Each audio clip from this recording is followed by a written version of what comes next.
11 novembre 1918 et bien sûr au mois de juin 1940. Et il avait choisi, Hitler, de le faire à cet endroit-là. Et quand on revoit maintenant cette inscription qui a été réécrite après la Seconde Guerre mondiale, mais qui avait été rayée. Et Hitler avait dit, on va laisser Foch, puisqu'il y a une statue de Foch, parce que comme ça, il n'aura que ses yeux pour pleurer. Et donc, voir un siècle après, 80 ans après, et puis 100 ans après, le choix de la sobriété est obligatoire. On voit en direct on ne peut pas faire autrement. De l'arrivée d'Emmanuel Macron, qui donc arrive en ce moment même, vous le suivez sur BFM TV pour ce moment historique. Il va dans quelques instants accueillir Angela Merkel sur ce lieu chargé d'histoire, un symbole, lieu où l'armistice de 1918 a été signé dans cette clairière de Rotonde à Compiègne. C'est un moment important, effectivement. Emmanuel Macron, voilà, qui prend le temps de saluer les Il salue la secrétaire d'État aux armées. C'est ça. Le préfet, sans doute, des Hauts-de-France. Et puis les élus donc, de la région. Hier, c'était bien. Voilà, le maire de la ville jumelée avec Compiègne. Je suis ravie de vous accueillir ici dans la circonscription.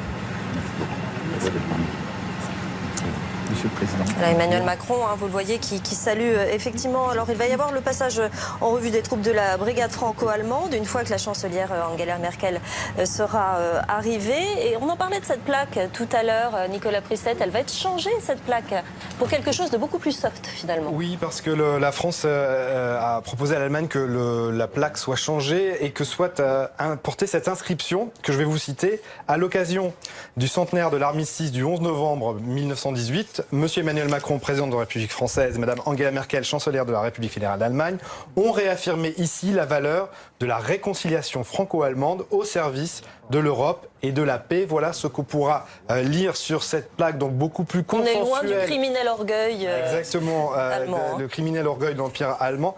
Donc une plaque beaucoup plus consensuelle et beaucoup plus simple dans l'esprit de cette cérémonie qu'a voulu l'Élysée de façon à marquer aussi les esprits, parce que l'exemple absolu qui est cité dans l'entourage du président de la République, c'est bien sûr celui de la rencontre entre François Mitterrand et Helmut Kohl en 1984 à Douaumont, quand, souvenez-vous, le président français saisit la main de son homologue allemand. Et c'est cette image-là que l'Élysée a en tête et dont les proches d'Emmanuel Macron espèrent renouveler la sonalité et l'ampleur aujourd'hui à Compiègne.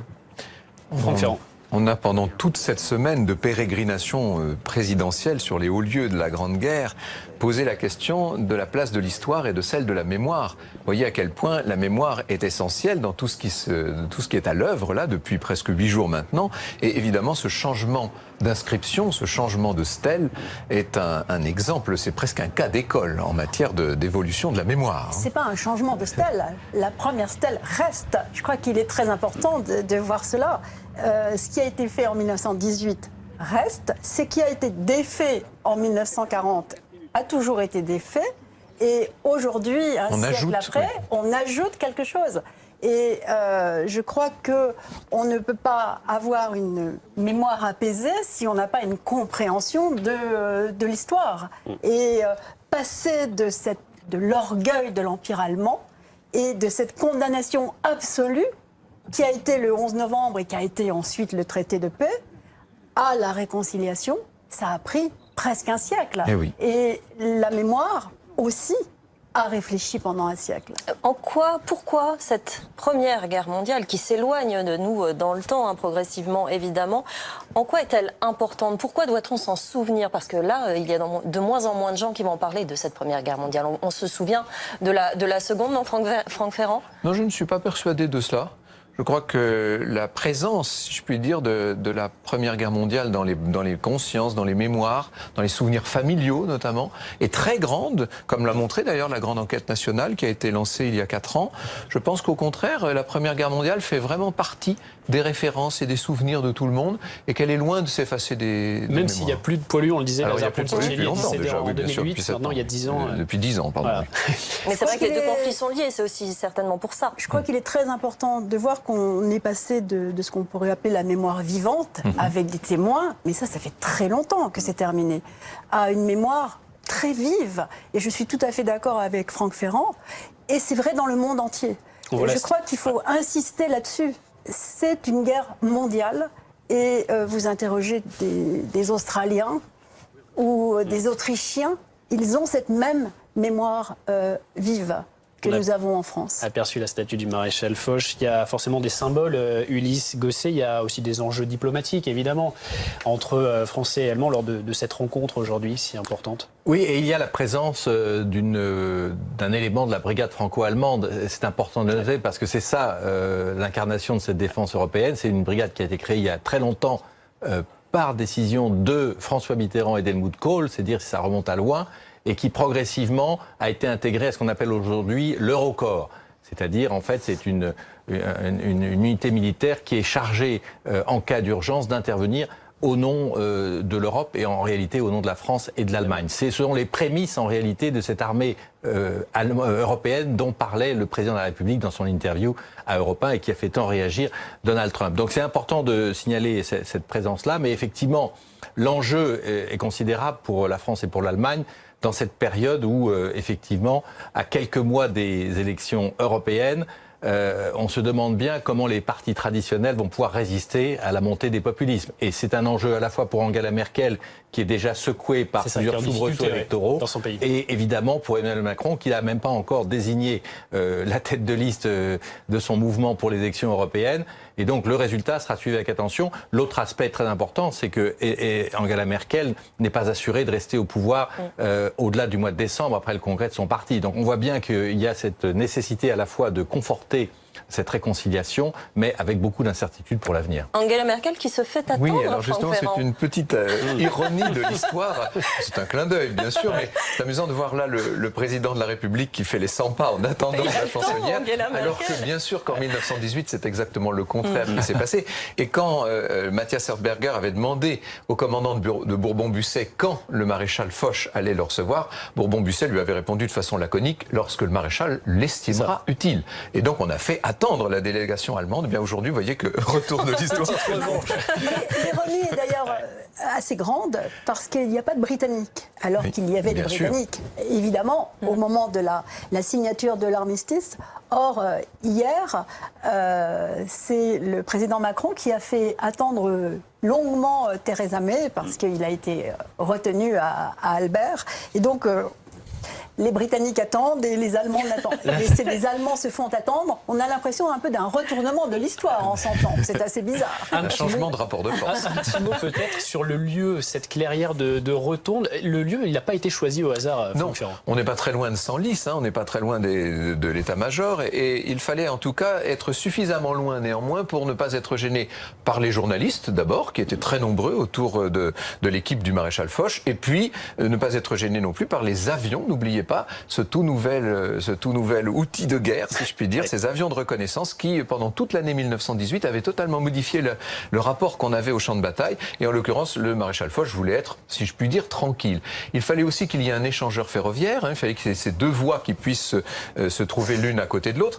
Et je me permets de vous signaler, ça c'est un petit détail, mais puisqu'après tout nous attendons la chancelière, profitons-en. Nous l'attendons nous aussi.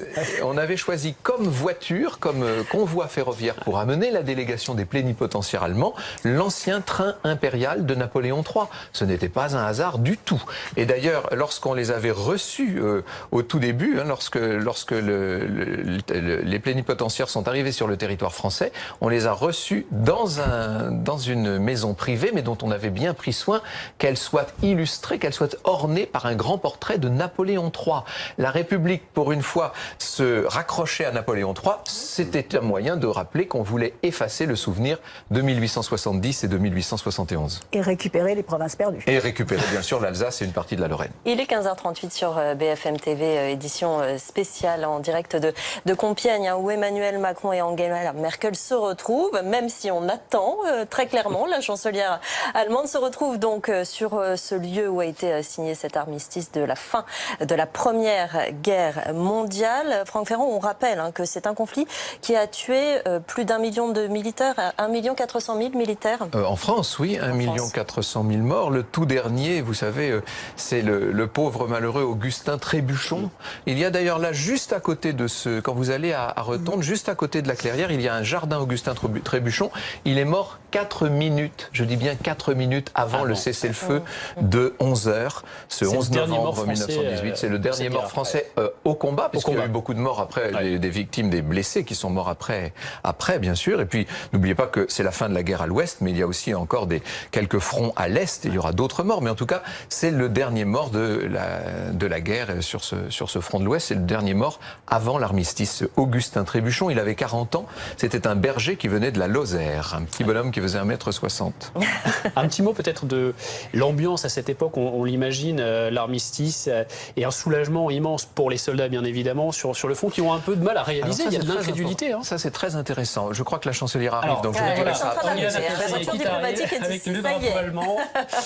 Ça y est, elle arrive, Angela Merkel, donc sur ce lieu historique, et c'est donc eh bien la première chancelière à venir sur ce lieu. Après, vous le disiez tout à l'heure, Franck Ferrand, Adolf Hitler en 1940, c'était bien évidemment pour toute d'autres raisons. Et cette accolade chaleureuse entre Emmanuel Macron et Angela Merkel pour ce moment symbolique. Nicolas Prissette. Oui, les deux chefs d'État qui vont se retrouver tout à l'heure à signer un livre d'or dans le wagon-restaurant, enfin en tout cas dans la reconstitution du wagon-restaurant où furent signés les armistices en 1918. On va écouter un petit peu, Nicolas Prissette, ce qui se passe et cette déambulation des deux chefs d'État.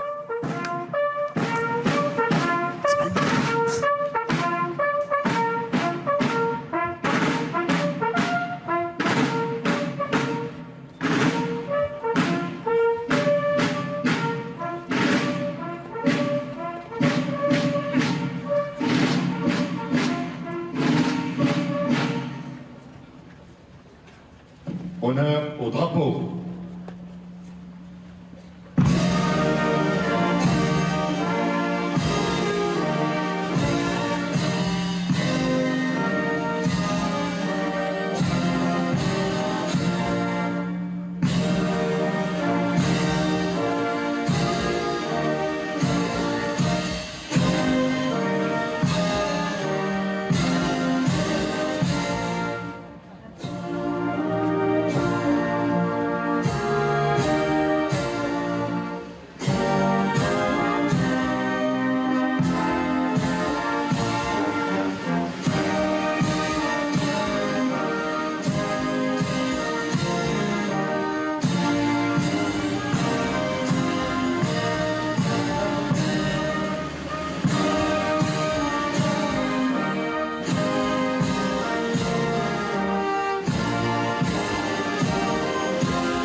Édition spéciale sur BFM TV, vous le vivez en direct, Emmanuel Macron et Angela Merkel pour ce moment chargé d'histoire. Ils sont dans la clairière de Rotonde à Compiègne, un siècle après l'armistice de 1918. Vous avez entendu les hymnes des deux pays et ils sont en train tous les deux de faire le traditionnel passage en revue des troupes de la brigade franco-allemande, Ulysse, qui illustre finalement le lien entre Français et Allemands, même au niveau militaire.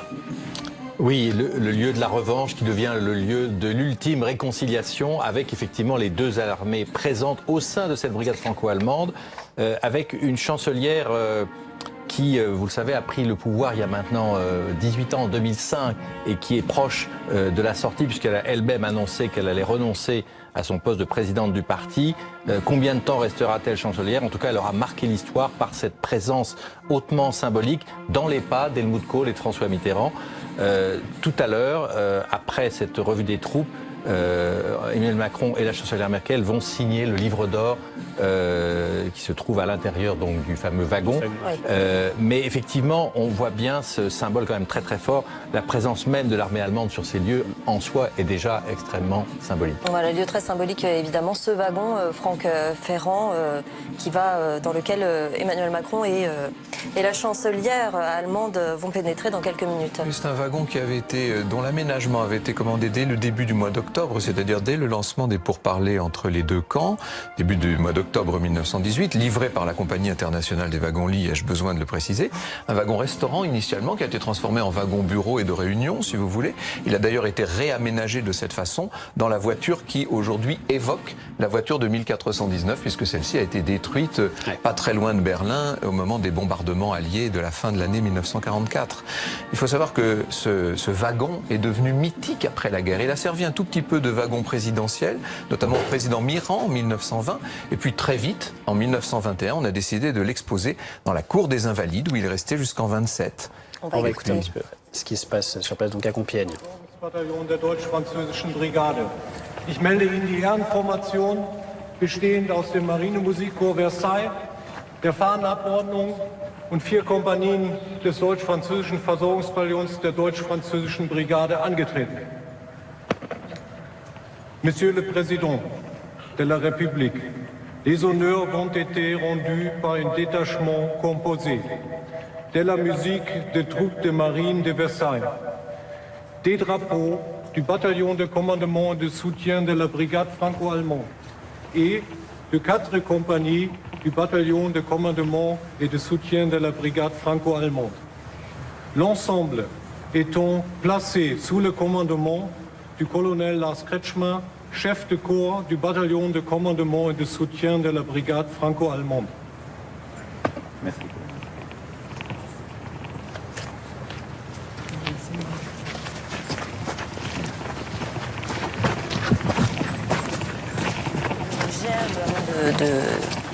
De respecter une minute de silence. Vous êtes en direct sur BFM TV, ça se passe à Compiègne, 100 ans, donc après la signature de cet armistice en 1918 qui met fin à cette première guerre mondiale, Annette Becker. Mais après, il va falloir attendre longtemps, plusieurs mois, pour le traité de Versailles qui va réellement donner les conditions de vie d'après cette guerre, cette première guerre. Bien sûr, l'armistice, c'est l'arrêt des combats.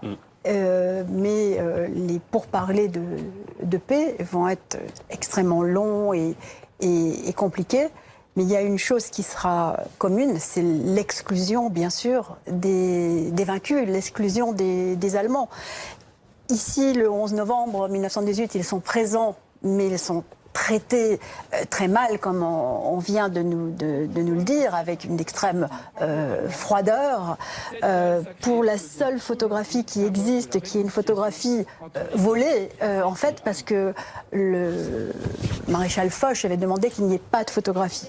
Et ce sont quelques employés des trains qui ont réussi à prendre une photographie. Et sur cette photographie, on ne voit pas d'Allemands. On voit Foch, on voit les amiraux britanniques. Tout le monde, c'est très tôt le matin, tout le monde n'a pas dormi de la nuit. Et puis c'est la fin de cette longue nuit de 4 ans. Voilà, cette photo est extraordinaire. Et ce que je trouve aussi extraordinaire là-dedans, donc pas d'ennemis, mais il y a ce que j'appellerais le petit personnel. C'est-à-dire qu'il y a tout le monde. Il y a les interprètes. il y a, y compris le personnel de la compagnie des wagons-lits. Donc tout le monde a fait la guerre. Ouais. Les patries, ce jour de la victoire, sont là. Les Français, du plus grand au plus petit, et puis les amiraux britanniques, pas d'Allemands. Et puis derrière, on voit qu'il n'y a pas une seule feuille aux arbres, alors qu'on a remis plus de résineux maintenant, et puis qu'on a eu une très belle saison, et qu'il reste des arbres. Et je trouve cette photo avec cette nature totalement morte, ces hommes qui sont absolument morts presque, on voit le poids atroce de la guerre, on le voit sur cette photo alors qu'ils sont victorieux. C'est ça qui est incroyable. On voit les deux chefs d'État qui dévoilent cette plaque commémorative. La réconciliation franco-allemande au service de l'Europe et de la paix, ce sont ces fameux mots, Nicolas Prissette, ces fameux mots qui changent sur ce lieu de Compiègne et qui remplacent les précédents qui étaient beaucoup plus durs. C'est une plaque commémorative qui vient on va écouter la réconciliation franco-allemande au service de l'Europe et de la paix. Anlässlich des 100. Jahrestages des Waffenstillstands vom 11. November 1918 haben der Präsident der Französischen Republik, Emmanuel Macron, und die Bundeskanzlerin der Bundesrepublik Deutschland, Angela Merkel, hier die Bedeutung der deutsch-französischen Aussöhnung im Dienste Europas und des Friedens bekräftigt.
15h57 sur BFM TV, si vous nous rejoignez, soyez les bienvenus. Édition spéciale, vous vivez en direct ce moment chargé d'histoire. La France et l'Allemagne côte à côte, Emmanuel Macron et Angela Merkel dans la clairière de Retonde à Compiègne, où l'armistice de 1918 a donc été signé il y a 100 ans. On vient d'assister à un moment très solennel avec à la fois les hymnes des deux pays, la minute de silence, la sonnerie aux morts. On en parle en plateau avec tous nos invités qui sont là pour venir sur ce moment extrêmement important. Annette Becker, historienne, Franck Ferrand, Nicolas Prisset, Ulysse Gosset et Arène Wenrich qui nous a rejoints. Je vais me tourner vers vous parce que vous venez d'arriver. C'est un moment important pour l'amitié, la réconciliation entre Français et Allemands. On a vu qu'il y avait beaucoup de solennité. Il y avait ici des moments de confraternité entre Angela Merkel et Emmanuel Macron. En tous les cas, c'est évidemment un moment hautement symbolique, comme ça a été dit plusieurs fois, avec cette superposition de différentes mémoires. Et là, avec cette plaque donc qui a été apposée donc à un lieu, qui cristallise le plus une mémoire anti-allemande de la Première Guerre mondiale dans le paysage mémoriel français. On annule en fait ce message et on rajoute donc une lecture qui va dans le sens de la réconciliation. Alors qu'on voit ces images en direct de cette clairière de Rotonde d'Angela Merkel et Emmanuel Macron qui saluent les élus locaux qui sont présents et qui se dirigent. On voit cette voie qui se dirige vers ce wagon où ils vont signer ce livre d'or. Dans ce wagon qui a été reconstitué, ce wagon Franck Ferrand qui a été détruit. C'est ça, exactement. Je vous disais qu'en 1927, on avait extrait cette voiture célèbre de la cour des Invalides où elle s'abîmait beaucoup sous la pluie, sous les effets de la pluie, du soleil, etc. Et ça paraît un peu étrange, mais c'est un mécène américain, figurez-vous, qui a financé son transfert jusqu'à la clairière de Rotonde. On a construit pour elle une sorte de pavillon pour l'abriter. Et c'est cette voiture qu'on a fait ressortir en juin, pour la signature du 22 juin, en juin 1940, à la demande expresse d'Adolf Hitler. Et ensuite, les Allemands l'ont emmenée à Berlin. On a voulu la sortir de la capitale allemande au moment des bombardements. Et c'est dans un petit village pas très loin de Berlin qu'elle a fini par être bombardée. Il a donc fallu sortir sa sœur jumelle, si je puis dire, qui est une voiture de la même série, mais qui n'est pas celle-ci, bien sûr, qu'on a réaménagée en reprenant les plans de 1918 pour lui redonner l'apparence intérieure qui était celle de la voiture spéciale du maréchal Foch. C'est celle que vont voir le président et la chancelière maintenant. Ils vont signer effectivement le livre d'or. Un petit mot, Annette Becker, peut-être là-dessus? Je voudrais dire qu'il faudrait dire les nazis pour la Deuxième Guerre mondiale. Parce que si on dit les Allemands, on ne voit pas de différence. Je crois que c'est très important de bien dire les nazis à ce moment-là. Je crois insister sur la fin de la plaque, qui est le mot paix. Et ce mot paix, il a 100 ans, parce que à la sortie de la guerre, et les Français, et les Allemands, et tous les autres qui avaient fait cette guerre ne voulaient qu'une chose, la paix. Et donc, le fait qu'il y a eu une deuxième guerre, il n'était pas inévitable. Et donc, je crois que ce jour-là, il faut bien insister là-dessus. Et un siècle après, on revient en mot paix, parce que malheureusement, on n'y est pas encore tout à fait. Le voici, ce wagon qu'on voit à l'image, dont Franck nous parlait il y a quelques instants, effectivement, et dans lequel Angela Merkel et Emmanuel Macron vont rentrer dans un moment pour signer le livre d'or. Anne Weinrich, vous vois tiquer un petit peu sur cette précision de Annette Becker. Vous êtes d'accord? Comment vous voyez cette séquence? Enfin, la question, bon, est-ce que c'est les nazis, c'est les Allemands? Enfin, c'est un peu les deux, disons. Voilà, enfin... Mais effectivement, c'est quand même, voilà, les Allemands une distinction sont des entre ces deux nazis, donc conflits. en grande partie, en tous les cas, à ce moment-là.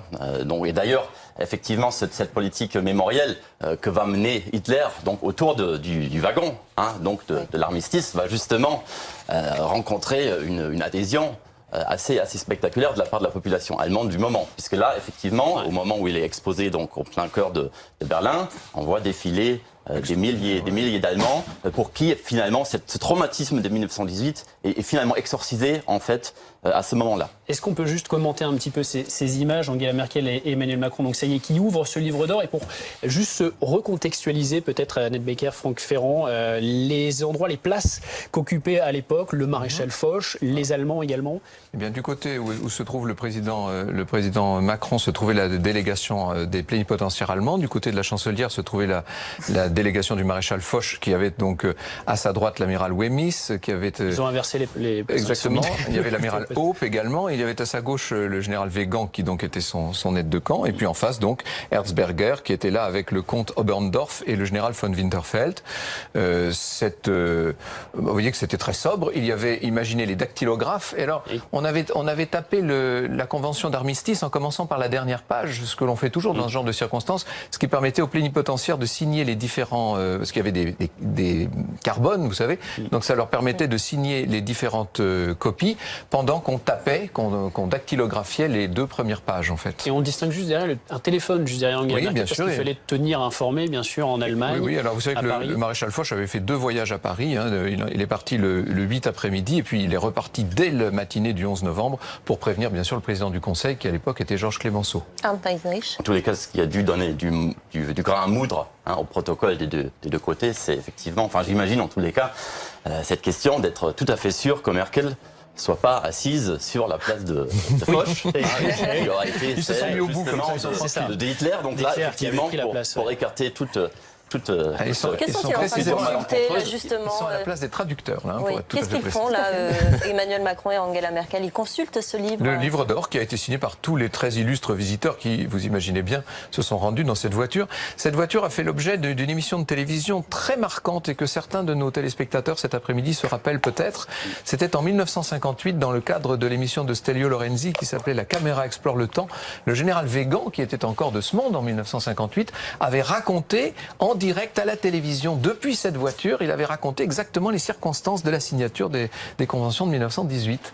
Donc ça avait été un moment très important, évidemment. Nicolas Prissette, là, il y a moins de solennité que tout à l'heure, lors du dévoilement notamment de la plaque commémorative. Il y a des échanges entre Emmanuel Macron et Angela Merkel que vous voyez en direct. Oui, bien sûr. On voit là la proximité entre les deux chefs d'État. Pour Emmanuel Macron comme pour Angela Merkel, c'est évidemment des images qui sont porteuses de sens très positif dans la vision qu'ils défendent de l'Europe. Europe qui fera l'objet des élections pour le Parlement l'année prochaine. Cette question électorale n'est évidemment pas à l'ordre du jour aujourd'hui, mais elle est dans les esprits des deux chefs d'État. Angela Merkel en fragilité dans son pays, et puis Emmanuel Macron, dont le parti est aussi contesté par ses opposants à la perspective de ces élections européennes. Et c'est évidemment le message de paix que le président de la République entend marteler aux côtés d'Angela Merkel aujourd'hui. Lui qui, il y a quelques jours, évoquait le fait que la période actuelle lui rappelait celle de l'entre-deux-guerres, la montée des extrémismes. Et c'est dans la perspective de la construction européenne renforcée. On le sait que Emmanuel Macron a placé son quinquennat et dans un dialogue franco-allemand qu'il a espéré le plus nourri possible, mais qui se heurte à certaines difficultés. On sait que l'Allemagne a certes accepté que l'Europe, la zone euro, se dote de structures renforcées, notamment d'un budget, et qu'il y ait davantage de convergence entre les pays qui partagent la monnaie unique. On est bien sûr dans le cadre de cette bonne entente et de cette coopération aujourd'hui, mais il y a aussi d'autres sujets qui fâchent et que peut-être Angela Merkel et Emmanuel Macron auront l'occasion d'évoquer en aparté, notamment la question de la taxation des GAFA, ces géants de l'Internet qui continuent de faire débat entre la France et l'Allemagne et qui n'est toujours pas signé au niveau européen. On va aller ces images en direct. On a vu les deux chefs d'État qui sont sortis de ce wagon. Ils vont désormais saluer les autorités locales, ces gens qui se sont déplacés pour cette journée si particulière. Les élèves, également les porte-drapeaux de cette cérémonie. Alors qu'on voit cette signature symbolique. C'est incroyable de voir ça quand même, Franck Ferrand, 100 ans après ces regards, cette curiosité qu'ils ont échangée devant ce livre d'or. En tout cas, c'est un moment très fort, incontestablement. Cette présence de la chancelière allemande dans cet endroit très particulier, aujourd'hui, n'est pas neutre. On aurait pu imaginer effectivement que le Premier ministre britannique soit là, après tout, puisque c'est vrai qu'il y avait dans cette délégation alliée deux hauts représentants de l'état-major britannique.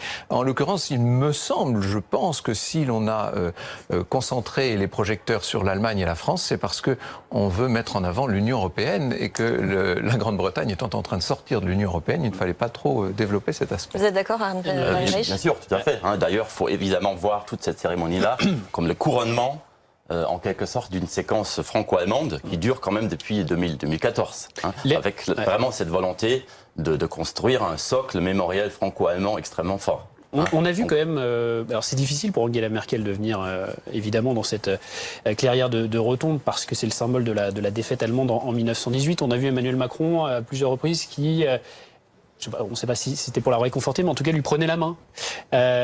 Également dans le wagon, pour avoir un geste de proximité avec la chancelière, une complicité peut-être. Très honnêtement, je ne pense pas que ce soit particulièrement difficile pour elle, parce que comme, cette défaite-là, vraiment, elle ne joue aucun rôle. Dans la mémoire allemande. Donc voilà, je pense qu'elle était contente. Je crois que au-delà de la réconciliation franco-allemande, ce qui est très fort, c'est la volonté d'Europe. Et que malheureusement, les Britanniques n'en font plus partie. Et que c'est aussi un appel à tous les autres peuples européens qui pourraient eux aussi entendre des sirènes contradictoires. De dire, nous, on vient de si loin et on a réussi.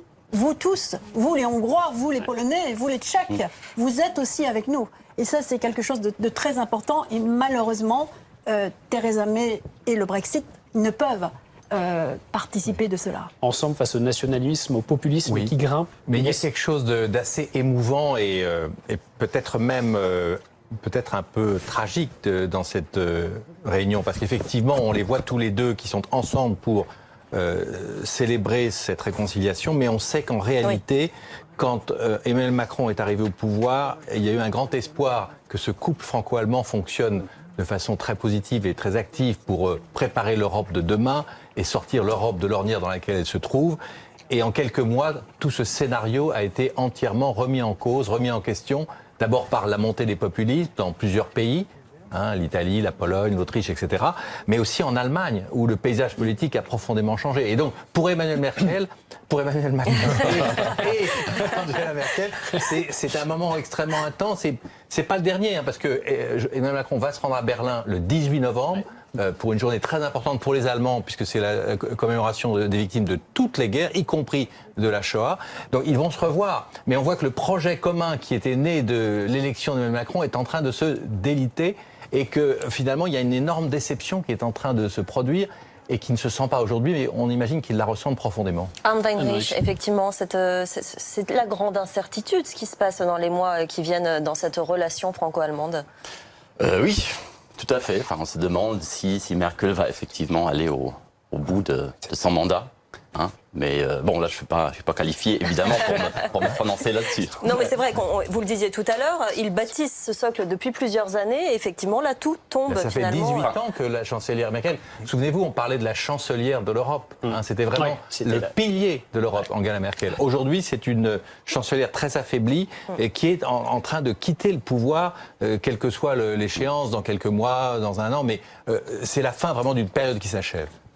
Franck Ferrand.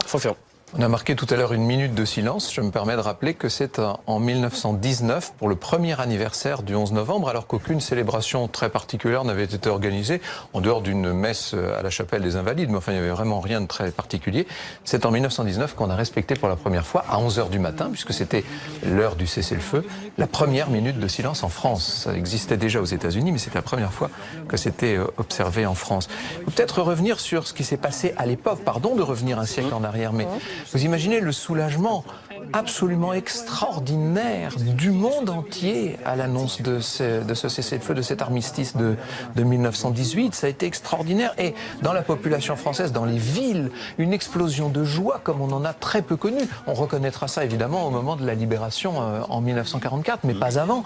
Ça a été un événement considérable, alors que sur le front, je vous invite à lire un très beau livre de Rémi Casals qui s'appelle La fin du cauchemar, là, qui reprend un certain nombre de témoignages de l'armistice de 1918 et qui nous raconte que sur le front, c'était la sidération, l'incrédulité, il n'y croit pas, le deuil et le silence. Et il y a eu bien sûr des moments de joie, bien sûr qu'on a bu quelques bouteilles de champagne, mais sur le fond, les gens étaient d'abord et avant tout sidérés, effondrés par ce qui s'était passé. Et la première pensée de ceux qui venaient de cesser de combattre a été pour tous ceux qui étaient tombés avant eux, bien sûr.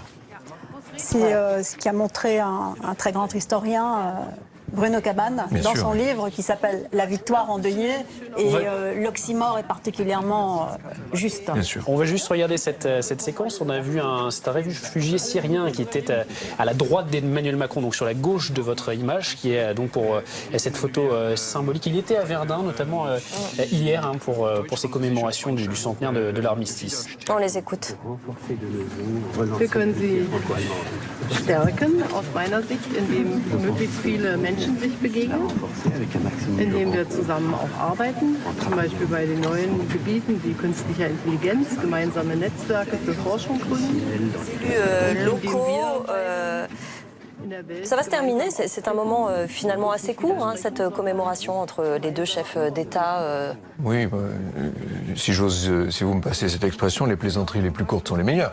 Ça n'aurait pas été bien du tout de prolonger indéfiniment cette cérémonie d'aujourd'hui. Je pense que la cérémonie de demain sera aura un peu plus de lustre. Là, il s'agissait d'un symbole très fort et un symbole volontairement européen, vous l'avez dit. On va les écouter, c'est... Une chancelière ou un chancelier allemande est là, signe le livre que nous venons de signer dans le wagon, et 100 ans après,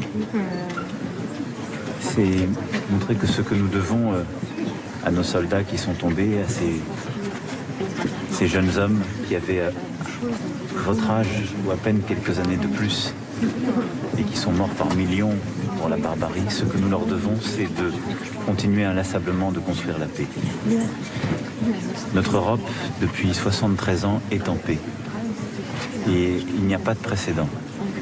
Et elle est en paix parce que nous l'avons voulu. Et au premier chef, parce que l'Allemagne et la France l'ont voulu. Et au sortir de la Deuxième Guerre mondiale, ont décidé de mettre ensemble ce avec quoi ils se supprimaient jusqu'alors, le charbon et l'acier. Puis projet après projet, ont décidé que leur futur, leur sécurité se ferait ensemble. Et donc le message, si nous voulons être à la hauteur de ce que ces combattants d'alors disaient, c'est-à-dire plus jamais ça, c'est de ne rien céder aux passions tristes, aux tentations de la division, et de tout faire pour continuer à œuvrer ensemble et faire que la jeunesse de nos deux pays continue à bâtir, à avoir des projets d'avenir, comme le disait la chancelière, et relever les défis du monde contemporain ensemble, et pas les uns contre les autres. Merci beaucoup. Das liegt in eurer Hand. Ja, dafür lernt Oui, ihr. merci beaucoup. Dafür könnt ihr euch verstehen, ihr lernt die Sprachen. Und das ist Frau Bundeskanzlerin.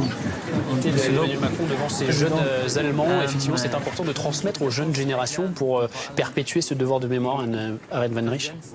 Ça, c'est un peu l'élément auto-célébratif qu'il y a dans toute commémoration franco-allemande. C'est à chaque fois, non seulement un événement historique qui est commémoré, mais on célèbre en même temps donc cette mise en place d'un récit commémoratif franco-allemand depuis, comme on a dit, 62, en passant par 84 et les autres moments symboliques. Donc ça, effectivement, c'est un success story, en quelque sorte, qui là est mise en avant et mise en scène. Emmanuel Macron qui parle d'une parenthèse de 73 ans, une parenthèse sans précédent. Aujourd'hui, on peut parler de parenthèse ou ça s'est inversé finalement? Franck Ferrand. Je pense qu'on peut en tout cas estimer que c'est un cas assez unique dans l'histoire.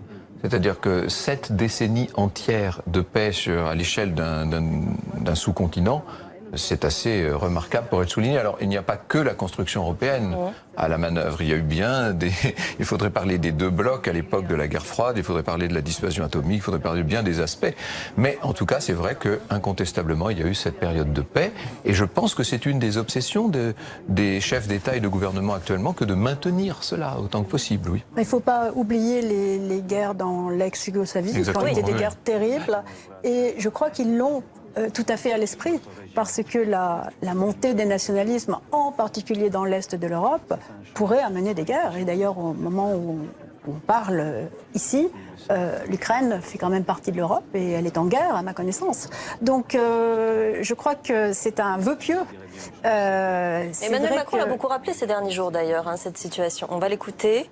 Dans votre région, Ça, ce jeune Syrien. plus largement dans toute celle du Proche et Moyen-Orient, nous puissions réussir à installer la paix durable. Merci. Merci à vous. Merci. Macron. Franck Ferrand.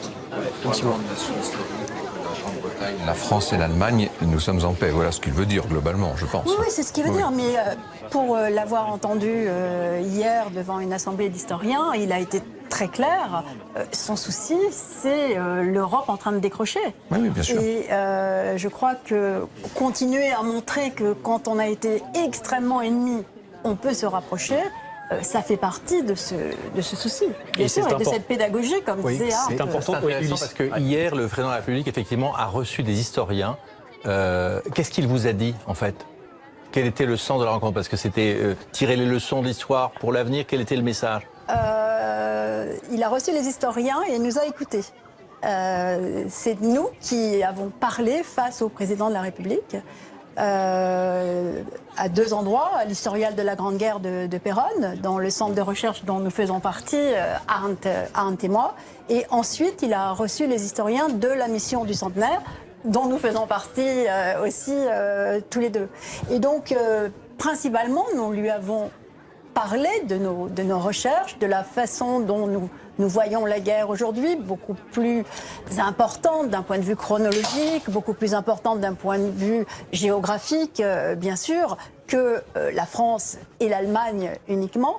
Et ensuite, il a fait une réponse très brève dont je viens de vous donner la teneur, où il a très bien compris l'intérêt de nos recherches, parce que pour lui, ce qui est le plus important, c'est qu'on puisse continuer à vivre dans une Europe et dans un monde en paix, où ceux qui veulent, comme il a dit, quitter le lit de la fraternité, soient contenus. Et il pense que réfléchir à l'histoire et à l'histoire de la Première Guerre mondiale est très important. On va revenir, excusez-moi de vous interrompre, à ces images en direct. Emmanuel Macron qui prend ce bain de foule en ce moment avec ses élèves qui ont chanté tout à l'heure, des élèves qui sont présents. On va l'écouter tout de suite, cette séquence.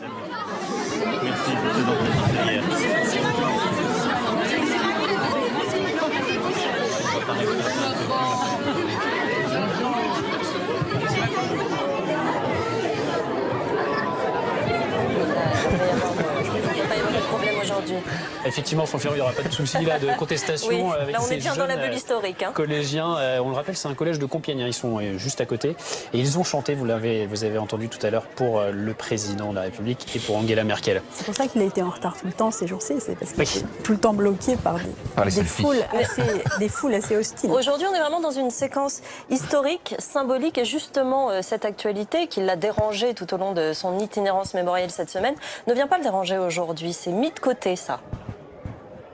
Je crois que ça a été préparé aujourd'hui de façon différente. Ce qu'il a voulu faire pendant son itinérance, c'est deux choses à la fois.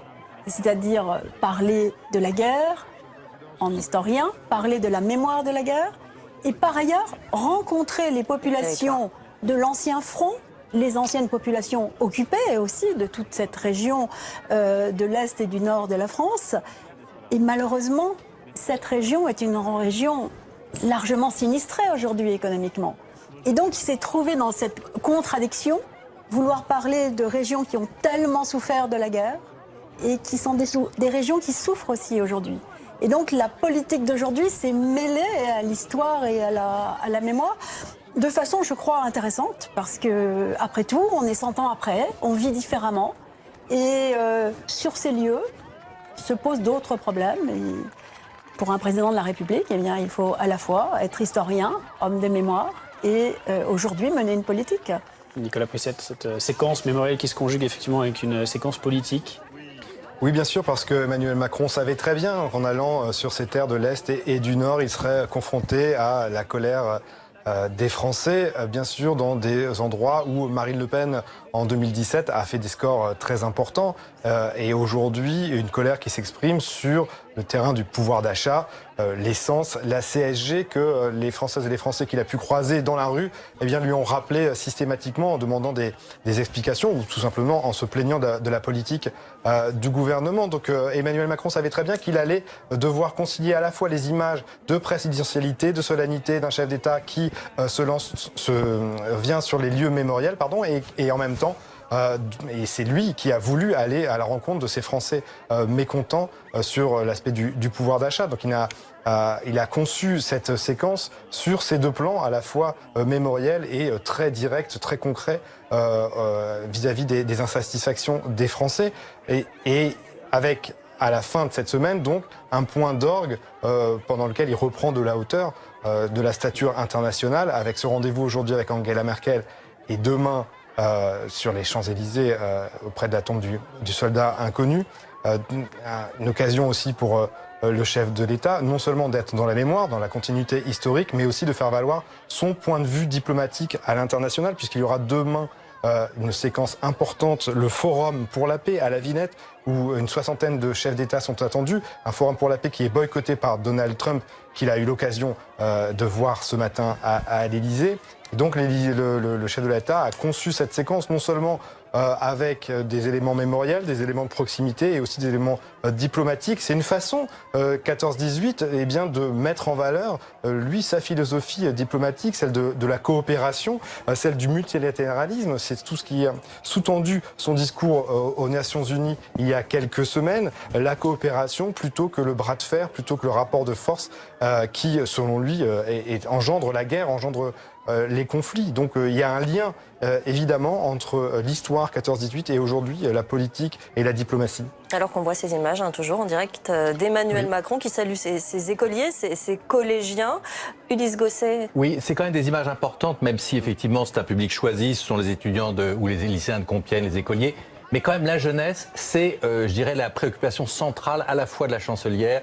Et en Allemagne, il y a beaucoup de manifestations et d'événements pour essayer de sensibiliser la jeunesse. Et de la même manière, en France, Emmanuel Macron souhaite que les jeunes soient associés, pas simplement justement les politiques, et pas simplement pour parler des élections, mais parce que c'est l'avenir de cette jeunesse-là qui est en cause. Et s'il y a la guerre demain en Europe, ce que personne ne souhaite, c'est cette jeunesse-là qui va la vivre. D'où l'importance du message. Tout à l'heure, nous sommes en paix depuis 73 ans parce que nous l'avons voulu, ne rien céder aux passions tristes et à la tentation de la division. On voit bien que l'enjeu est quand même considérable. Et une remarque, au-delà des belles images, des poignées de main et du souvenir, il y a quand même ce rapport très complexe entre la chancelière et Emmanuel Macron. Les choses ne sont pas simples du tout. Et en fait, dès que les cérémonies seront terminées, ils vont se retrouver l'un et l'autre confrontés à la dure réalité de la politique européenne. Et là, il y a un autre enjeu pour Emmanuel Macron. Il a voulu effectivement incarner le camp qu'il appelle celui des progressistes. Il y a de l'autre côté le camp dit des nationalistes ou des populistes, mais là il y a une division qui est en train de s'agrandir, de s'approfondir, un fossé entre deux Europes. Et donc l'enjeu essentiel à la fois pour lui et pour la chancelière et pour leurs successeurs, ça va être d'empêcher que cette division ne se transforme en conflit. Donc l'importance de cette jeunesse et aujourd'hui du souvenir, on le voit avec ces anciens combattants. Les anciens combattants, Emmanuel Macron qui les salue. Franck Ferrand, un petit mot. On célèbre aujourd'hui le centenaire d'un événement militaire. C'est un armistice qui donne lieu à un cessez-le-feu 6 heures plus tard, qui a été négocié par des militaires, avec des militaires. Et lorsque Matthias Erzberger, qui lui était un diplomate improvisé, si je puis dire, est passé voir... Il n'était pas militaire, hein. Non. Lorsqu'il est passé voir le maréchal Hindenburg à l'état-major au grand quartier général de Spa, Hindenburg lui a fait remarquer que c'était la toute première fois qu'un armistice dans l'histoire allait être négocié par des politiques, avait-il dit, même si en face c'était bien des militaires qui étaient là. Mais il y avait Clémenceau dans la coulisse. Eh bien, on peut voir 100 ans plus tard que là maintenant, véritablement, la société civile et les politiques ont pris très clairement le pas sur les militaires. Erzberger d'ailleurs qui avait voulu serrer la main à Foch, et Foch qui est parti, et c'est ça sans... Oui, le maréchal Foch ne s'est pas montré d'une très grande courtoisie dans l'ensemble de ces pourparlers, il faut bien le dire. Vous parlez de la place grandissante de la société civile. Effectivement, aujourd'hui, face à ces jeunes auxquels Emmanuel Macron parle, pour ces jeunes-là, il n'y a même plus d'armée. On est dans une toute autre ère. Tout à l'heure, cette semaine, lorsqu'il était aux Éparges, sur les traces de Maurice Genevoix, le président de la République a dit très clairement, il a fait allusion à ce peuple français qui s'était battu, et on était dans la polémique, vous savez, qu'avait suscité son porte-parole à l'Élysée. Et il a bien précisé, il a dit, ce grand peuple devenu une armée victorieuse. J'ai envie de dire, fermez le banc. De ce point de vue, il n'y a aucune nuance possible. C'est bien un peuple qui est devenu une armée victorieuse. Il l'a dit clairement. C'était exactement ce que disent les historiens. C'était des civils en uniforme. La majorité de ceux qui ont fait cette guerre. Mais bien sûr, il y avait des militaires professionnels qui étaient à leur tête. C'est tout à fait normal. Moi, je voudrais revenir sur la jeunesse très rapidement. En rappelant que le président de la République, il est aussi le chef des armées. Et que tous les jours, il y a des jeunes Français qui sont sur des tas de terrains d'opérations extérieures, qui font la guerre, ou qui protègent des populations, mais les limites sont assez ténues aujourd'hui, et que c'est sa responsabilité de les envoyer à la guerre et donc à une mort possible. Et je crois que les problèmes de l'Europe, s'ils dégénéraient, rendraient cela encore plus possible. Et je crois que aussi bien Emmanuel Macron que Angela Merkel en ont extrêmement conscience. Si vous nous rejoignez sur BFM TV, il est 16h27, vous vivez en direct cette édition spéciale Angela Merkel et Emmanuel Macron qui sont réunis dans cette clairière de Rotonde à Compiègne, un siècle. Sous le regard de Foch, effectivement, la statue, un siècle après la signature de l'armistice. Annette Becker, vous parliez de la transmission, l'importance de la transmission à la jeunesse. On va réécouter justement Emmanuel Macron tout à l'heure, qui s'est adressé à une étudiante allemande. Il a parlé de l'importance notamment de la venue de la chancelière Angela Merkel. C'est la première fois que une chancelière ou un chancelier allemande est là, signe le livre que nous venons signer dans le wagon, et 100 ans après, c'est montrer que ce que nous devons à nos soldats qui sont tombés, à ces jeunes hommes qui avaient votre âge ou à peine quelques années de plus et qui sont morts par millions pour la barbarie, ce que nous leur devons, c'est de continuer inlassablement de construire la paix. Notre Europe, depuis 73 ans, est en paix. Et il n'y a pas de précédent. Et elle est en paix parce que nous l'avons voulu. Et au premier chef, parce que l'Allemagne et la France l'ont voulu. Et au sortir de la Deuxième Guerre mondiale, ont décidé de mettre ensemble ce avec quoi ils se supprimaient jusqu'alors, le charbon et l'acier. Puis projet après projet, ont décidé que leur futur, leur sécurité se ferait ensemble.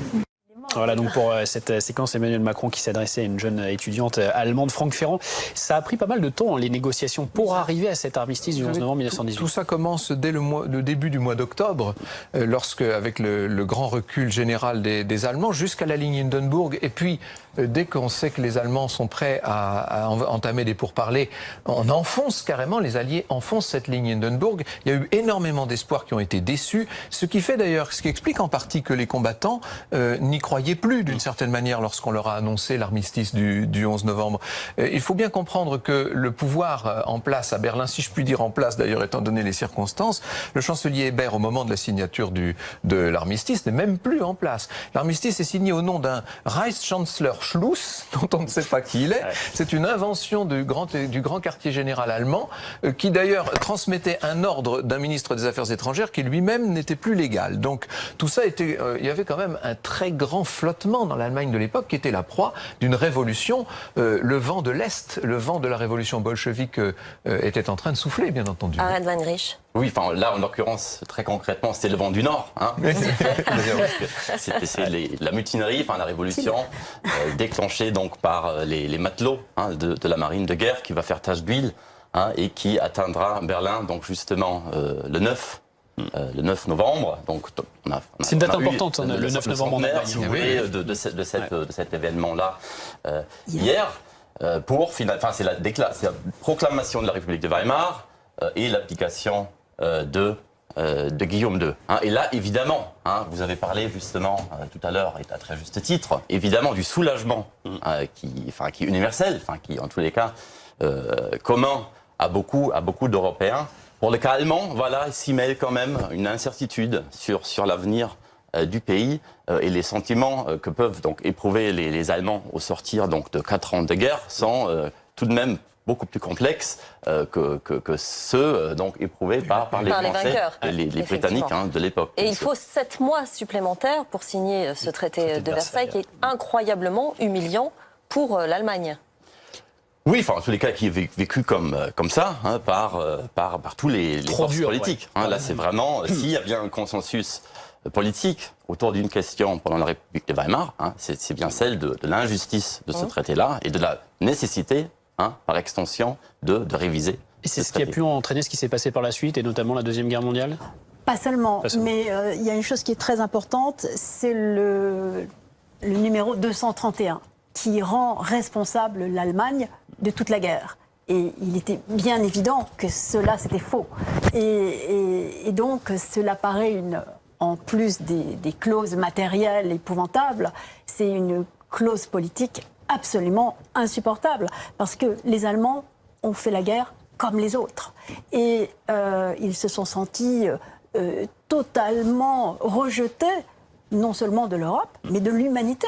Soit on était allemand, soit on était être humain. On est arrivé à un rejet absolument épouvantable. Et je crois qu'on ne peut pas comprendre les 100 ans et le mot de réconciliation dans toute sa force si on ne voit pas la haine qu'il y avait pour les Allemands à cette époque. Et je crois qu'il faut la rappeler. Il faut vraiment la rappeler. D'ailleurs, puisqu'on parlait du traité de l'article 231, on l'avait là sous les yeux, en quelque sorte. C'est bien cette notion d'orgueil criminel, qui justement est profondément inscrite dans cette fameuse dalle-là, qui est ressentie comme une injustice par les Allemands. Et qui aujourd'hui, si ce n'est effacé, en tout cas modifié 100 ans plus tard. Vous savez, lorsque les plénipotentiaires allemands arrivent les derniers dans la galerie des glaces du château de Versailles, donc là on est en 1919, pour signer le traité de paix, le fameux traité de Versailles, alors que la garde républicaine a présenté les armes devant toutes les délégations qui sont passées l'une après l'autre, eh bien là, les gardes républicains ont sabre au clair et refourraillent, ils rentrent les armes. Ils déposent les armes à mesure que passe la délégation. C'est la mesure la plus humiliante qui puisse exister dans tout le protocole. Ça vous donne une idée de la force, de la haine, comme vous dites, qui a accompagné tout le règlement de ce conflit. Je crois qu'il faut vraiment le rappeler pour comprendre où on en est 100 ans après. Et je voudrais rajouter une anecdote un peu poétique. Hier, c'était l'anniversaire de la mort de Guillaume Apollinaire, qui est mort 2 jours avant de la grippe espagnole le 9 novembre. Et ses amis, commencés par Picasso ou Sandrard, qui étaient autour de lui, entendaient des hurlements dans la rue. Caput Guillaume, abat Guillaume, et leur ami Guillaume était en train de mourir, et la foule exultait parce que Guillaume II un des écrivains qui avait a participé perdu le pouvoir. à cette guerre. Vous avez dit le responsable de la mort de Guillaume Apollinaire, la grippe espagnole, qui va prendre, si je puis dire, le relais et qui va endeuiller complètement les 2 années qui suivent. On vit toujours cette séquence en direct donc de Rotonde, la clairière de Rotonde à Compiègne. Emmanuel Macron qui continue de serrer des mains. Nicolas Prissette, l'impression qu'il fait durer un petit peu le moment avec la chancelière allemande. Oui, on l'a vu serrer les mains notamment de ses collaborateurs qui sont aussi présents, ses collaborateurs à l'Élysée, et puis entouré des élus locaux, et notamment Philippe Marigny, le maire de Compiègne, Xavier Bertrand, président de la région Hauts-de-France, et l'ensemble des élus de cette région, en tout cas la plupart des représentants, qu'il a déjà eu l'occasion de saluer maintes fois pendant son itinérance mémorielle, encore aujourd'hui, donc à Rotonde. Emmanuel Macron qui fait un peu, oui, peut-être durer le plaisir, en tout cas qui profite de ces instants de solennité et de complicité avec Angela Merkel, avec qui il entretient toujours une très bonne relation, même si la France et l'Allemagne ne partagent pas exactement les mêmes projets pour l'Europe et pour la zone euro. Quand on rentre dans les détails, je ne parle pas de projet politique global bien sûr, mais d'éléments précis qui continuent de faire débat entre les 2 pays, et notamment, je l'évoquais tout à l'heure, la taxation des GAFA, qui reste le sujet à l'ordre du jour dans les relations franco-allemandes, pour lequel le ministre français de l'économie, Bruno Le Maire, a élevé la voix en fin de semaine. Donc il y a certes cette entente et cette parfaite unité autour des sujets mémoriels entre la France et l'Allemagne, et bien sûr toujours des éléments techniques et des éléments concrets qui restent à négocier. Emmanuel Macron qui aura l'occasion de l'évoquer et d'élargir aussi le propos dans la suite de cette journée, puisque Angela Merkel sera ce soir au dîner qui est organisé par la présidence française au musée d'Orsay, avec une réception de nombreux chefs d'État. Une cinquantaine. Une cinquantaine donc qui se réuniront ce soir après avoir visité l'exposition Picasso du musée d'Orsay. Ce sera une toute autre ambiance ce soir, Ulysse Gosset, une toute autre séquence avec ces chefs d'État et de gouvernement qui se rassemblent au musée d'Orsay. Oui, c'est un grand dîner qui permet d'avoir des apartés. C'est peut-être là effectivement que, par exemple, Donald Trump a rencontré tel ou tel chef d'État pour échanger quelques mots. C'est important, et on vient d'évoquer la relation franco-allemande en matière économique et à propos de la taxe des GAFA. Rappelons-le, c'est les Google, Amazon, les géants d'Internet. L'Allemagne a refusé de le faire alors que la France était partante. Pourquoi l'Allemagne l'a-t-elle fait? Parce qu'elle a peur des représailles de Donald Trump sur les automobiles, sur les exportations de Mercedes, de BMW aux États-Unis. Et c'est pour cela que la France a reculé. Alors Bruno Le Maire a beau avoir protesté, en fait, la France s'est alignée sur l'Allemagne, parce qu'il n'était pas question de créer une division en ce moment face à Donald Trump. On le voit là, Emmanuel Macron qui salue donc Xavier Bertrand. En tout cas, il y a eu des critiques de Xavier Bertrand il n'y a pas très longtemps. Voilà, alors, si on peut l'entendre et voir si on a effectivement le son, ça serait intéressant. Si on ne le peut pas, cette rivalité économique entre l'Europe et les États-Unis est importante, parce que l'une des raisons pour laquelle la paix du traité de Versailles n'a pas tenu, et pourquoi on est retombé dans la guerre avec la Seconde Guerre mondiale, c'est parce que les États-Unis n'ont pas soutenu la Société des Nations et le Congrès américain a refusé de ratifier. Voilà, donc les Américains ont préféré s'en désintéresser et la guerre a de nouveau éclaté en Europe. Et quand on voit aujourd'hui justement cette distanciation des États-Unis, qui a commencé avec Barack Obama, hein, pas avec Donald Trump, qui s'est poursuivi et qui s'est accentué avec Donald Trump, on est inquiet de ce retrait américain de la société globale des Nations Unies. Et on se demande s'il y avait d'autres tensions en Europe, si à ce moment-là, encore les États-Unis ne se réfugieraient pas dans un isolationnisme qui n'est pas pour l'instant encore établi, et s'il n'y a pas effectivement des risques de tension, pour ne pas dire de guerre. Alors qu'on voit cet échange entre Angela Merkel et Xavier Bertrand, Nicolas Plissette. Ils se connaissent. Angela Merkel, elle était présente au congrès fondateur de l'UMP, le parti, enfin ancien parti en tout cas de Xavier Bertrand. Il y a donc cette proximité politique entre les deux dirigeants, entre la chancelière allemande et le président des Hauts-de-France, qui fut, on s'en souvient, ministre de Nicolas Sarkozy. Donc on a là un échange entre deux personnalités de la famille de droite de l'Europe européenne qui ont l'occasion d'échanger quelques instants à proximité donc d'Emmanuel Macron. Oui, il faut dire que... Je ne sais pas si on entend le... Non, on n'a pas de... Les Allemands ont choisi leur candidat pour présider la future Commission européenne, pour remplacer Jean-Claude Juncker. La France hésite entre plusieurs candidats, dont Michel Barnier en particulier, mais les Allemands ont choisi. Et donc là aussi, il y a une source peut-être de rivalité entre la France et l'Allemagne, entre Berlin et Paris, pour savoir qui va diriger la prochaine Commission européenne et pour remplacer Jean-Claude Juncker. Et parce qu'Emmanuel Macron, lui, s'est opposé à ce qu'on appelle le principe des Spitzenkandidaten, c'est-à-dire que chaque grande famille politique européenne puisse désigner à l'avance son candidat pour la Commission. Donc ça a été le cas, et c'est le cas pour le PPE, le parti de la droite européenne, mais de la part de la France, eh bien, et notamment du président de la République, il y a c'est Eric Woerth qui parle avec une opposition à ce processus de désignation. Un petit mot justement sur la façon dont est perçu ce 11 novembre en Allemagne. À Rhein-Weinrich, il n'y a quasiment pas ou pas du tout de commémoration. Non, pas du tout. C'est vraiment une date qui n'est pas du tout inscrite dans le calendrier mémoriel. C'est vraiment pour les Allemands, surtout en Rhénanie, c'est le début du carnaval, si je peux dire, un peu sur le mode du sourire. Mais le 11 novembre en tant que tel n'a, on privilégie le 9... historiquement d'ailleurs à aucun moment, joué un rôle important. Le 9 novembre est plus important, Franck Ferrand. Oui, je parlais tout à l'heure avant que vous n'arriviez, j'aimerais avoir votre assentiment sur le sujet. Ce qu'on appelle Grosses Krieg en Allemagne, la Grande Guerre, c'est celle de 70, c'est pas celle de 14-18. Non. Malheureusement, je dois vous contredire. Grosse Krieg, ça n'existe pas dans l'imaginaire allemand. La guerre de 70-71. Les livres qui portent ce titre. C'est la guerre franco-allemande, Deutsch-Französischer Krieg.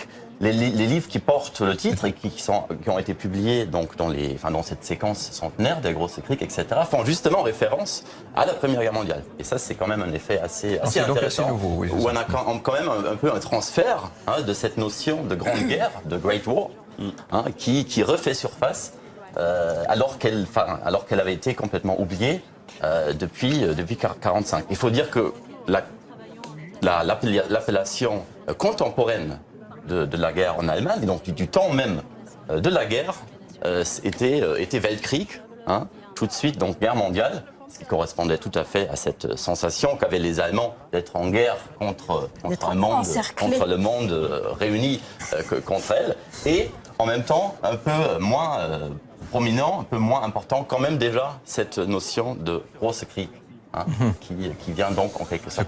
À l'époque où j'étais étudiant, quand on disait Grosse Krieg, c'était 1870. Il y a 35 ans. Alors vous voyez ces images. Hier, quand même, il y a eu d'énormes commémorations en Allemagne. Il ne faut pas oublier quand même que le 9 novembre, depuis 1938, c'est. Oui, malgré tout, on ne fait pas une croix sur ce conflit. La nuit des pogroms. Celui de la nuit de cristal, qui est très mal nommé, mais de cet énorme pogrom. Et donc, je crois que, d'une certaine façon, la Deuxième Guerre mondiale et la persécution des Juifs, avec ce symbole du 9 novembre, a pris tellement de place, et à juste titre, que ça a encore plus fait reculer les choses. Et on voit le président de la République avec Marek Alter. C'est Marek Alter à gauche.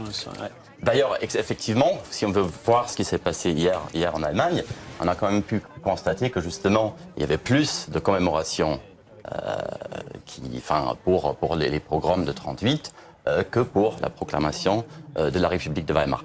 Juste peut-être une petite remarque encore, puisque le 9 novembre, évidemment, est plus complexe accord, puisque c'est pas juste ces deux dates-là qu'on vient de mentionner, mais évidemment dans une histoire plus récente, c'est la chute du mur de Berlin. Bien sûr, oui. Donc, ce qui fait qu'évidemment, dans cette date-là, il y a vraiment un condensé de toute cette histoire compliquée allemande. Mais il y a eu une célébration sur la chute du mur hier à Berlin ou pas? Non, pas hier, parce que c'était un grand anniversaire, justement, entre guillemets, pour 18 et 38. Et donc la grande date de commémoration, ça va être quand? Le 18 novembre? Dans 3 ans. Pour les Allemands? Pour la Première Guerre mondiale. L'année prochaine. Non, il y aura certes une séquence là qui sera plus importante que d'habitude, puisqu'il y aura le président, comme vous aviez dit tout à l'heure, qui sera là.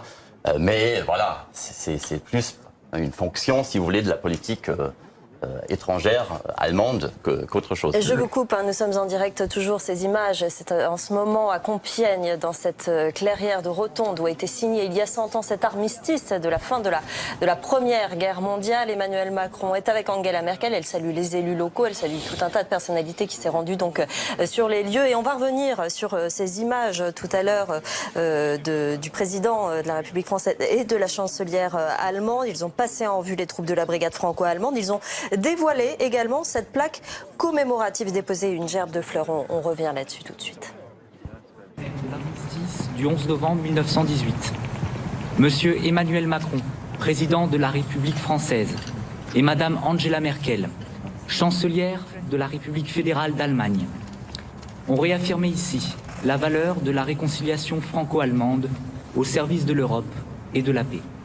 Cette plaque avec donc ce message en français et en allemand, message qui est bien différent de ce qui était inscrit sur cette grande stèle au milieu de cette clairière de Rotonde. Annette Becker. Oui, bien sûr. Le message de 1918 était un message de haine absolue pour les vaincus. C'était un message français contre les Allemands vaincus. Et là, on a exactement l'opposé.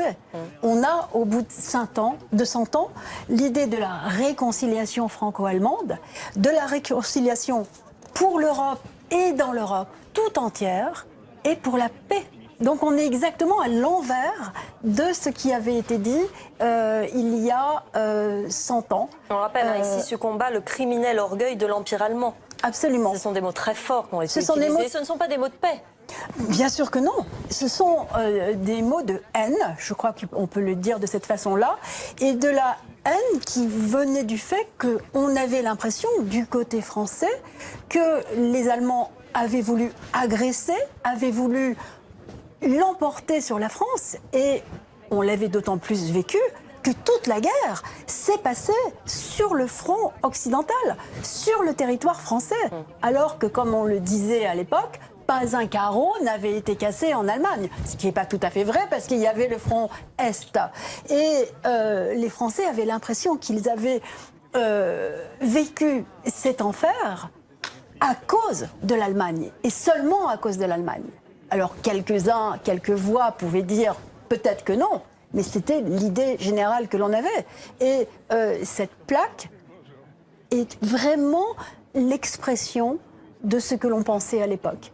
Et que cette plaque ait duré 100 ans et que maintenant seulement on en mette une autre, ça montre la force de cette haine.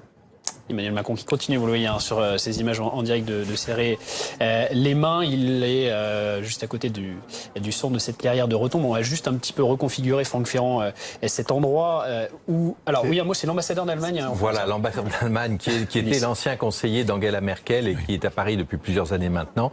Et qui joue un rôle extrêmement important dans cette réconciliation et dans la relation entre Paris et Berlin. Franck Ferrand, je disais l'endroit qui a bien changé depuis 1918. Dans cette forêt de Compiègne, ouais. D'ailleurs la clairière de Rotonde fait partie des aménagements qui ont été faits sous Napoléon III. Je vous disais tout à l'heure qu'on avait amené la délégation des plénipotentiaires allemands dans le wagon impérial de Napoléon III, qu'on avait d'ailleurs reçu Matthias Erzberger dans un premier temps sous le portrait de Napoléon III. L'idée était véritablement d'effacer le souvenir de 1870 et plus encore celui du 18 janvier 1871, c'est-à-dire la proclamation de l'Empire allemand à Versailles. On avait l'impression d'une certaine manière, en signant cet armistice et en ouvrant les pourparlers d'une paix qui devait être signée quelques mois plus tard, de clore une longue parenthèse. Alors aujourd'hui, nous savons qu'on faisait peut-être plutôt, on en ouvrait une deuxième, on ouvrait un nouveau chapitre qui allait se clore, hélas, beaucoup plus tard, en 1944-45. Toujours est-il que cette clairière de Rotonde a été choisie par l'état-major interallié et par l'état-major particulier du maréchal Foch, parce qu'il se trouvait pas très loin de Senlis, mais suffisamment loin pour ne pas être importuné par les correspondants de guerre, les journalistes, pour ne pas subir les vols de reconnaissance également d'une aviation naissante, c'est ce que je vous disais tout à l'heure. On a donc installé le train spécial du maréchal dans la clairière de Rotonde. Il y avait là une deuxième voie qui permettait d'installer le train des plénipotentiaires. On a déployé entre les deux, parce qu'il y avait beaucoup plus de boue encore qu'on en a vu aujourd'hui sous les souliers de la chancelière, on avait déployé des clairvoies, vous savez, des caillebotis, si vous voulez, voilà. Et sur ces caillebotis, eh bien, on a envoyé les plénipotentiaires jusqu'au maréchal Foch. On avait adjoint au convoi spécial, on avait adjoint cette voiture particulière, cette voiture 2419 de la compagnie des wagons-lits, aménagée spécialement depuis un petit mois pour accueillir des pourparlers d'armistice. Et au moment de la rencontre entre les belligérants, pas de poignée de main, ne serait-ce que ça, ce qui montrait l'ambiance glaciale. Le maréchal Foch a reçu de façon relativement froide, c'est le moins qu'on puisse dire, Matthias Erzberger et sa délégation. En même temps, remettons-nous encore une fois dans le contexte que nous n'avons cessé depuis 1h30 de vous rappeler. Hein. C'est le contexte. Imaginez quand même que les personnes qui représentent, chacun des belligérants d'ailleurs, ont à l'esprit le sacrifice de centaines de milliers, de millions de personnes. Ils ont le sentiment d'être en quelque sorte les porte-parole d'un sacrifice quasiment sans précédent, de souffrance presque ineffable. Et donc, il fallait marquer le coup d'une certaine manière. Et on n'aurait pas compris du tout que le maréchal Foch, si j'ose dire, embrassa le plénipotentiaire Erzberger. Ça n'aurait pas été possible. Un mot de cette brigade franco-allemande, encore une fois, puisqu'on parle toujours de cette défense européenne, on ne sait pas ce qu'elle représente vraiment. C'est 6000 hommes aujourd'hui. 6000 hommes, le quartier général c'est à Mülheim en Allemagne, mais ça dépend de l'Eurocorps, une nouvelle structure qui est elle basée à Strasbourg. Et alternativement, on a un commandant français, un commandant allemand, et ce n'est pas simplement de la figuration, puisque la brigade est déjà intervenue, notamment en Afghanistan, mais évidemment à chaque fois se pose la question de qui va décider. Qui commande vraiment. Et donc concrètement, ce qui a été fait, c'est qu'à chaque fois qu'il y a intervention, il y a un commandement commun, mais une unité de chaque pays, pour ne pas créer de difficultés. On voit bien quand même les enjeux de cette armée européenne d'Emmanuel Macron. Ça pose des problèmes constitutionnels. Qui va voter l'envoi, par exemple, d'une unité sur tel ou tel terrain de guerre? Est-ce qu'il faudra un vote du Parlement, comme l'exige, par exemple, la Constitution allemande?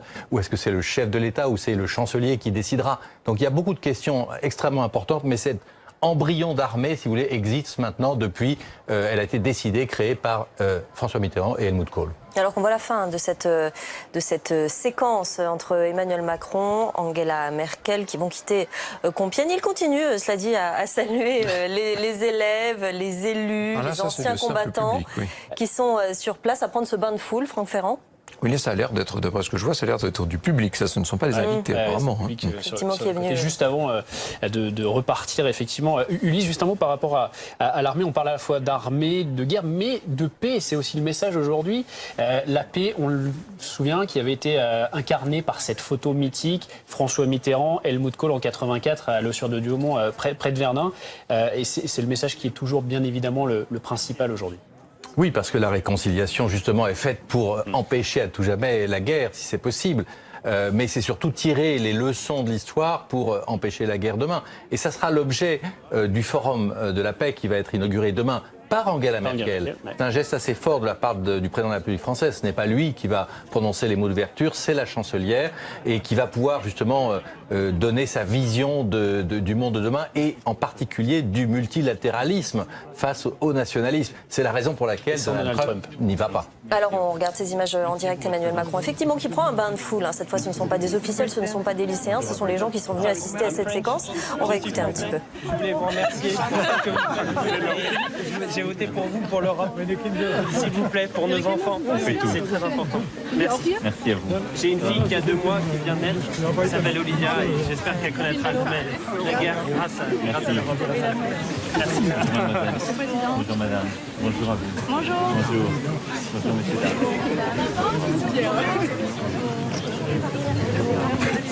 Merci messieurs, dames. Thank you for being here. Bonjour madame. Merci. Merci.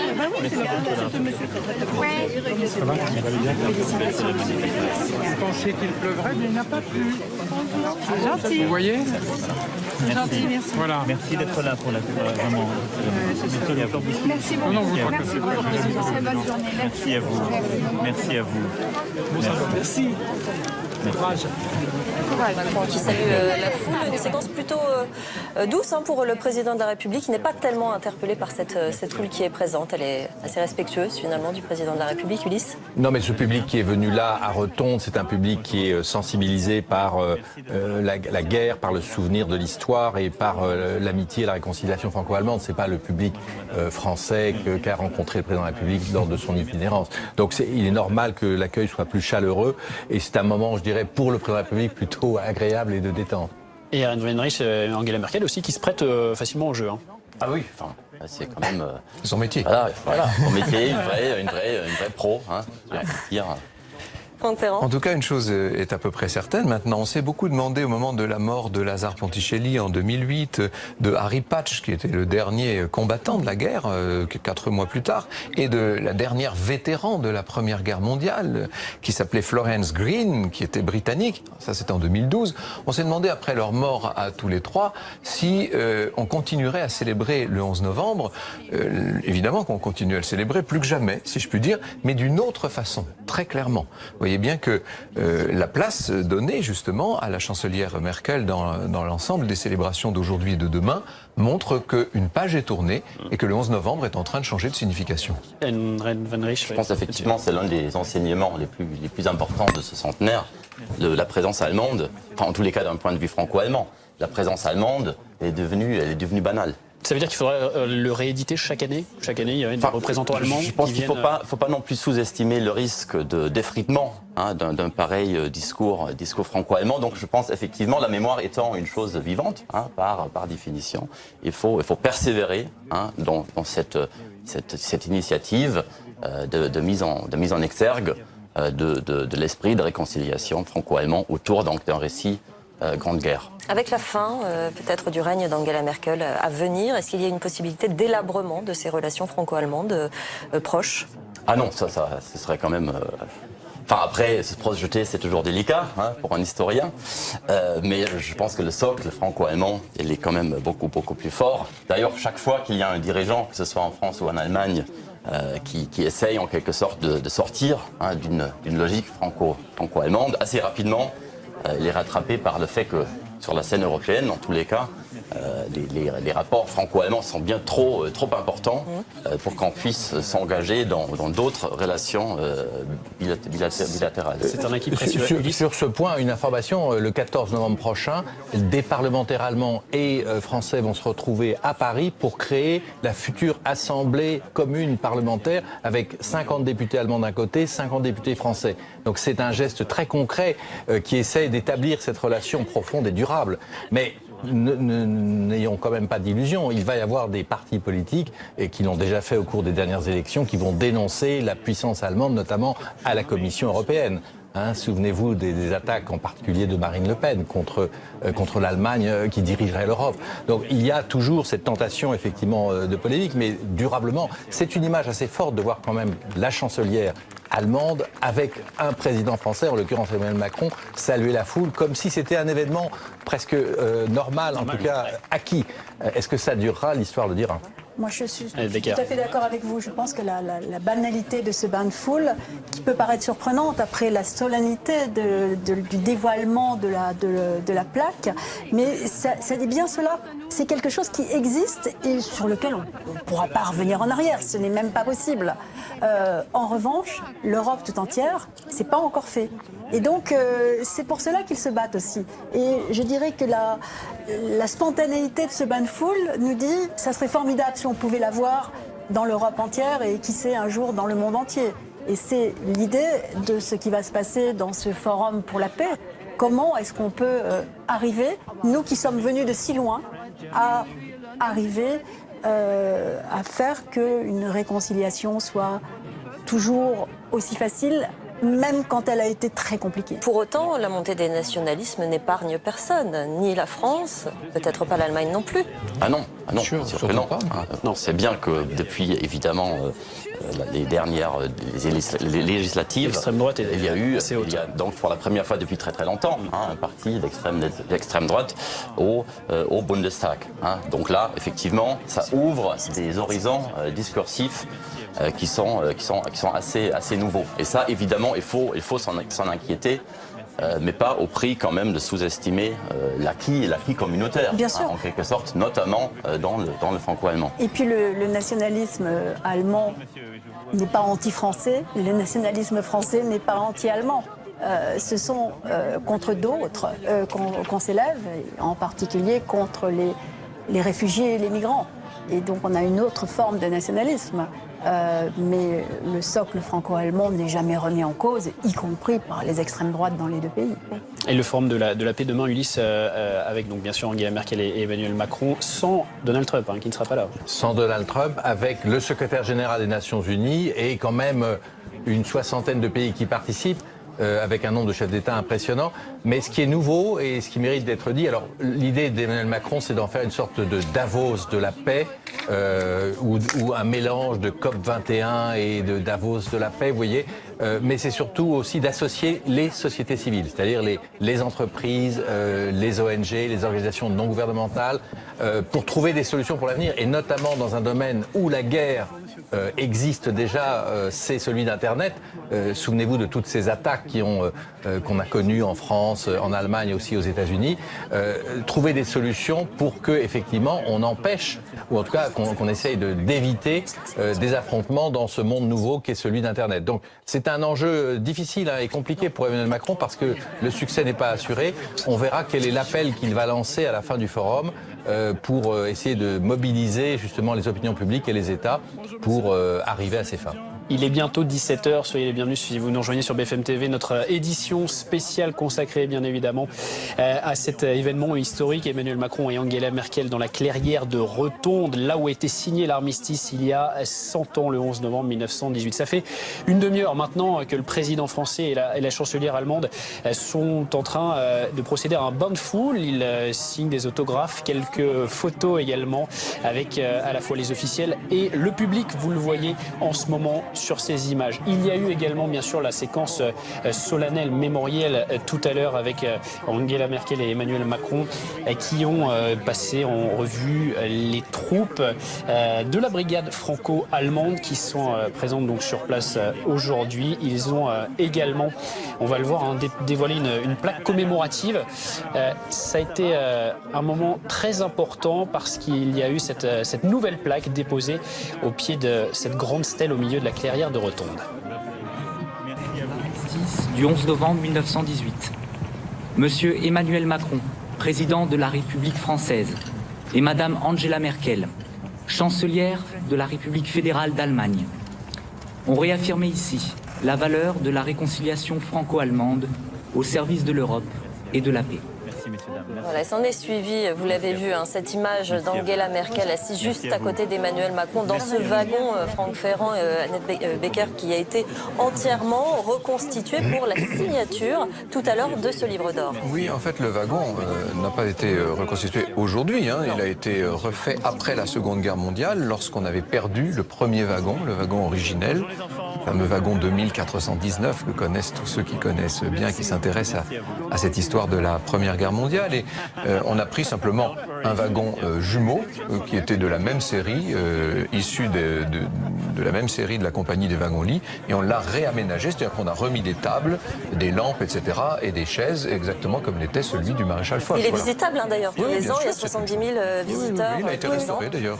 Je crois quand même qu'il faut rappeler pour les auditeurs qui n'étaient pas là au début que ce wagon n'a pas été perdu, que ce wagon a été emporté en Allemagne par Hitler, que Hitler a voulu humilié la France, bien sûr, au moment de la défaite de 40 ou de la victoire de Hitler, et que ce wagon, il l'a montré, il a été vraiment exposé à Berlin et a été vraiment quelque chose de très important. Une prise de guerre. Oui, une prise de guerre, un trophée pris sur les Français et disant notre défaite, c'est terminé.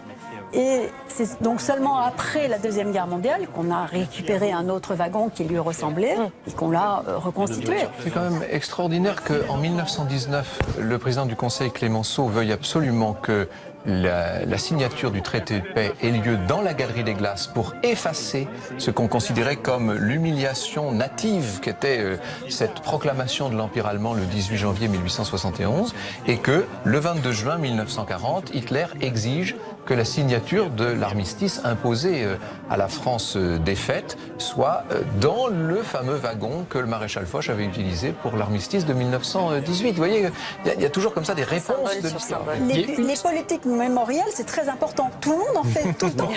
Une seule photo a été prise après la signature de cet armistice. On va peut-être la revoir alors qu'on voit toujours Emmanuel Macron auprès du public. La voilà, cette photo, j'aimerais que vous la commentiez avec le maréchal Foch qu'on voit devant ce wagon. Vous le disiez tout à l'heure, Annette Becker, il y a tout le monde Oui, du côté moi des ce que Alliés. j'aime beaucoup dans cette photo, d'abord c'est une photo qui est quasi volée parce que le maréchal Foch avait dit pas de photo et finalement il a autorisé quelques-uns des employés des chemins de fer à prendre quelques photos. Et ce que j'aime dans cette photo, c'est qu'il y a évidemment Foch, c'est qu'il y a le retour des Britanniques parce que les Britanniques, on les voit pas beaucoup dans cette amitié franco-allemande. Or, sans les Britanniques, les Français n'auraient pas gagné cette guerre, c'est bien évident. Donc les deux amiraux britanniques. Et puis, de façon intéressante, les gens qui sont là, parce que sans eux non plus, il n'y aurait pas de guerre. Les aides de camp, les traducteurs, les végans, qui va jouer un rôle très important dans la Seconde Guerre mondiale. Les traducteurs, parce que sans traducteurs, eh bien, on ne pourrait pas rien signer. Personne ne parle la langue de l'autre. Et puis, j'aime beaucoup l'employé des chemins de fer, tout à fait à gauche. Et on est devant des arbres totalement morts, il n'y a plus une feuille et ça rappelle que la fin de la guerre, c'est la victoire, mais c'est la victoire endeuillée, c'est la mort de au moins 10 millions d'hommes à travers le monde, dont 1 350 000 Français. Arend Weinrich. Je rejoins tout à fait ce qui a été dit. Hein. C'est vraiment ce moment-là qui est profondément marquant pour les deux nations d'ailleurs, les Français autant que pour les Allemands, même si les raisons sont évidemment très différentes. Ce moment-là étant vécu en Allemagne comme un traumatisme extrêmement important, ce qui expliquera donc vraiment cet acharnement des nazis, de l'Allemagne nazie en 1940 pour exorciser la défaite de 1918. Donc toute la politique, la destruction que mettront en place les nazis, donc après finalement la signature de l'armistice du 22 juin, est pensée justement exorciser ce moment-là pour les nazis, 1940 signifiant très clairement la véritable fin de la Première Guerre mondiale. La cérémonie qui touche à sa fin, vous le voyez, Angela Merkel et Emmanuel Macron qui sont en train de repartir. Ils ont été applaudis, on l'a entendu il y a quelques instants, avec effectivement cette notion très importante de paix. C'est le message qu'il faut retenir également de cette cérémonie, du centenaire de l'armistice, la réconciliation, et entretenir toujours cette paix entre les deux pays. Oui, avec tout le paradoxe que ça suppose, bien sûr, lorsque vous voyez trônant, si je puis dire, au-dessus du porche central, magnifique d'ailleurs, de l'ossuaire de Douaumont, ces 3 lettres PAX, Pax, c'est un peu invraisemblable lorsque vous savez que 130 000 corps se trouvent à l'intérieur. C'est tout le paradoxe de la guerre. Ça. Alors qu'ils sont en train de se séparer, Emmanuel Macron et Angela Merkel, jusqu'à ce soir, en tout cas Ulysse Gosset, une relation ici très cordiale, au-delà du cordial entre le président français et la chancelière. Je crois que les deux dirigeants s'entendent bien. Oui. Il y a une vraie complicité et en même temps une grande complexité parce que la chancelière a été paralysée au cours des derniers mois par les problèmes de politique intérieure allemande. Et puis, il y avait aussi des réticences, c'est-à-dire des désaccords sur ce qu'on allait faire demain, notamment sur l'Europe de l'euro qu'on cherche toujours à construire et qui n'arrive pas. Donc, sans doute, il y a une forme de déception de la part d'Emmanuel Macron de cette situation où il voulait avancer vite et le tempo allemand était beaucoup plus lent. Cérémonie donc, qui aura duré un petit peu plus de 2h30 dans cette clairière de Rotonde. Emmanuel Macron qui vient de raccompagner Angela Merkel, vous le voyez sur ces images en direct, la chancelière, ça y est, qui s'en va dans sa voiture. Alors effectivement, hein, ils vont se retrouver bientôt et notamment avec ce forum de la paix très important demain après-midi. Ce soir le dîner au musée d'Orsay. Et demain, donc, pour le Forum de la paix, Angela Merkel qui notamment prononcera le discours d'ouverture. Que faut-il retenir de cette cérémonie? On l'a dit, évidemment, le message de paix, c'était symbolique cette image, le français et allemand côte à côte. Beaucoup de sobriété aussi, une très grande sobriété. Je pense qu'il n'y avait pas d'autre solution.